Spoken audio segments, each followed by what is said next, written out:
اللہ امی پانی۔ سجل کے خشک اور کانٹوں کی طرح چبھتے حلق سے بے مشکل الفاظ نکلا۔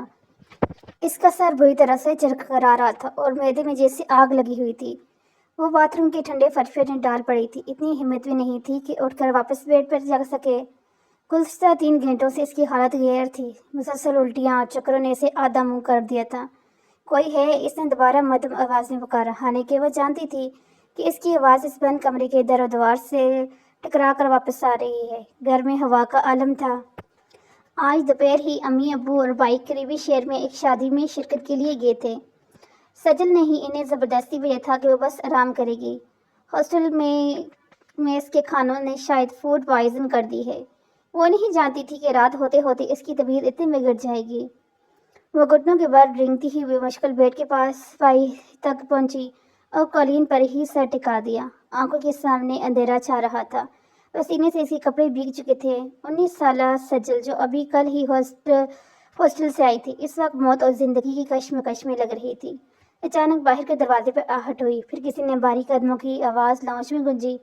سجل کا دل زور سے دھڑکا۔ اس وقت کون ہو سکتا ہے؟ چور، ڈاکو؟ اس نے اٹھنے کی کوشش کی لیکن کمزوری آڑے آ گئی۔ کمرے کا دروازہ زور سے کھولا اور روشنی کا ایک رنڈا اندر داخل ہوا۔ سجل نے نیم والی آنکھوں سے دیکھا۔ دروازے کے فریم میں ایک طویل قامت سایہ کھڑا تھا۔ سجل ایک مردانہ اور جانی پہچانی بھاری آواز میں تشویش تھی۔ وہ شہرام تھا، اس کا شوہر۔ 4 ماہ پہلے نکاح ہوا تھا ان کا۔ 26 سالہ شہرام جو رشتے میں اس کا حالہ بھی لگتا تھا، اور 4 ماہ پہلے ان کا نکاح ہوا تھا۔ رخصتی ابھی نہیں ہوئی تھی کیونکہ سجل پڑھائی میں چڑھ رہی تھی۔ شہرام، اس کے لبوں نے بے سرگوشی نکلی۔ شہرام تیزی سے آگے بڑھا۔ اس نے سجل کو زمین پر پڑا دیکھا تو اس کے چہرے کا رنگ فاقہ ہو گیا۔ وہ فوراً جھکا اور سجل کا سر اپنے بازو پر رکھا۔ کیا ہوا ہے تمہیں؟ تم زمین پر کیوں ہو؟ یہ پسینہ؟ شہرام نے اس کے پیشانی پر ہاتھ رکھا۔ وہ تپ رہی تھی۔ تمہیں تو تیز بخار ہے، الٹی، چکر۔ سجل نے مشکل کہا، بہت طبیعت خراب ہے۔ گھر والے کہاں ہیں؟ فون کیوں نہیں کیا مجھے؟ شہرام کی آواز میں غصہ اور فکر دونوں شامل تھے۔ اس نے ایک لمحہ ضائع کیے بغیر سجل کو بازو میں اٹھایا۔ نہیں شہرام، چھوڑیں مجھے، میں ٹھیک ہو جاؤں گی۔ سجل نے کمزور مزاحمت کرنے کی کوشش کی۔ اسے شرم بھی آ رہی تھی، خوف بھی۔ گھر میں کوئی نہیں تھا اور شہرام کو یوں آنا مناسب نہیں تھا۔